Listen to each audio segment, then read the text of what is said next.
ছিলেন? আমার উচ্চ রক্তচাপ, ফাইব্রয়েড টিউমার, যেটা থাইরয়েড, ডায়াবেটিস, বুক ধড়ফড় ওগুলাও ছিল। অর্থাৎ আপনি বলতে চাচ্ছেন কোনো রকম অপারেশন ছাড়াই আপনার জরায়ুর টিউমার ভালো হয়েছে? জি, থাইরয়েডও ভালো হয়েছে। থাইরয়েড ভালো হয়েছে এবং জি।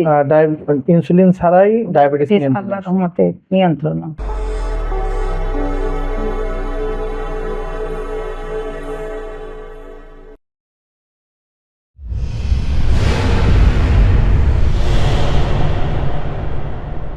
আসসালামু আলাইকুম, আমি ডাক্তার এইচ.এম. মাহবুবুর রহমান আবারও আরেকটি সফলতার গল্প আপনাদের সামনে উপস্থাপন করব। তো চলুন রোগীর নিজের মুখেই শোনা যাক উনি কিভাবে ওনার দীর্ঘ 8 বছরের ডায়াবেটিস মেলাইটাসকে সম্পূর্ণরূপে নিয়ন্ত্রণ করলেন কোনো রকম ইনসুলিন ছাড়াই। এবং আরেকটি আশ্চর্যের বিষয় হচ্ছে উনি কিভাবে ওনার দীর্ঘদিনের জরায়ুতে টিউমার, অর্থাৎ যেটাকে আমরা ফাইব্রয়েড ইউটেরাস নামে চিনে থাকি, ফাইব্রয়েড ইউটেরাসটাকে কোনো রকম অপারেশন ছাড়াই সম্পূর্ণ রকমে নিয়ন্ত্রণে আনলেন। এছাড়াও আমরা রোগীর কাছ থেকে জানবো যে উনি কিভাবে ওনার হাইপোথাইরয়েডিজম এবং উচ্চ রক্তচাপকে নিয়ন্ত্রণ করলেন। আসসালামু আলাইকুম বাবা। আসসালামু আলাইকুম। ওয়ালাইকুম আসসালাম। বাবা, আপনার কি নাম? ফাহিমা বেগম। বয়স কত বাবা? 44। আপনার সিলেটে বাসা কোথায়? উপশহর, ডি ব্লক। তো আপনি যখন প্রথম আমার চেম্বারে আসেন তখন কি কি সমস্যা নিয়ে এসেছিলেন? আমার উচ্চ রক্তচাপ, ফাইব্রয়েড টিউমার, যেটা থাইরয়েড, ডায়াবেটিস, বুক ধড়ফড় ওগুলাও ছিল। আচ্ছা, আপনার ডায়াবেটিস কত বছর ধরে সমস্যা? বছর। আচ্ছা, আর এই যে আপনার জরায়ুতে যে টিউমার, অর্থাৎ যেটাকে আমরা ফাইব্রয়েড ইউটেরাস নামে চিনে থাকি, জি।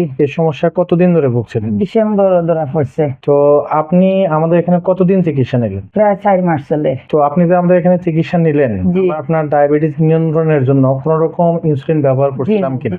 জি না। এবং তার একটা বিষয় জানতে চাবো, সেটা হচ্ছে আপনার যে জরায়ুতে টিউমার, অর্থাৎ যেটাকে আমরা ফাইব্রয়েড ইউটেরাস বলে থাকি, জি। এই জরায়ুর টিউমারটার জন্য আপনি কোন রকম অপারেশন করেছিলেন? জি না, জি না। অর্থাৎ আপনি বলতে চাচ্ছেন কোন রকম অপারেশন ছাড়াই আপনার জরায়ুর টিউমার ভালো হয়েছে? জি, থাইরয়েডও ভালো হয়েছে। থাইরয়েড ভালো হয়েছে এবং জি। ইনসুলিন ছাড়াই ডায়াবেটিস আল্লাহর রহমতে নিয়ন্ত্রণ। ইনসুলিন নিয়েছিলেন? জি না, জি না। আচ্ছা, তো এই যে 4 মাস চিকিৎসা নিলেন, নেওয়ার পরে বর্তমানে আপনি এখন কেমন বোধ করেন? আল্লাহর রহমতে আমি সুস্থ। এই যে জরায়ুর টিউমারটা আসলে নিয়ম হচ্ছে এটা অপারেশন করানো, জি। তো অপারেশন ছাড়াই যে জরায়ুর টিউমারটা ভালো হলো, এই বিষয়ে আপনার অনুভূতি কি? আমার প্রতি আল্লাহর শুকরিয়া যে আপনি যে আমারে নিয়ম শৃঙ্খলা দিছিলা, ওভাবেও আমি ডায়েট মেনটেন করে চলছি। আল্লাহর রহমতে আমি সুস্থ হয়েছি। আমি দোয়া করি যেন আপনার সফলতা দীর্ঘজীবী হয়। আমি যেভাবে শান্তি পাইছি ওরকম যেন আরো শত শত রোগী অপারেশন ছাড়া, ইনসুলিন ছাড়াও সব রোগের যেন শিফা আল্লাহ দান করেন। আপনাদের সামনে উপস্থাপন করব।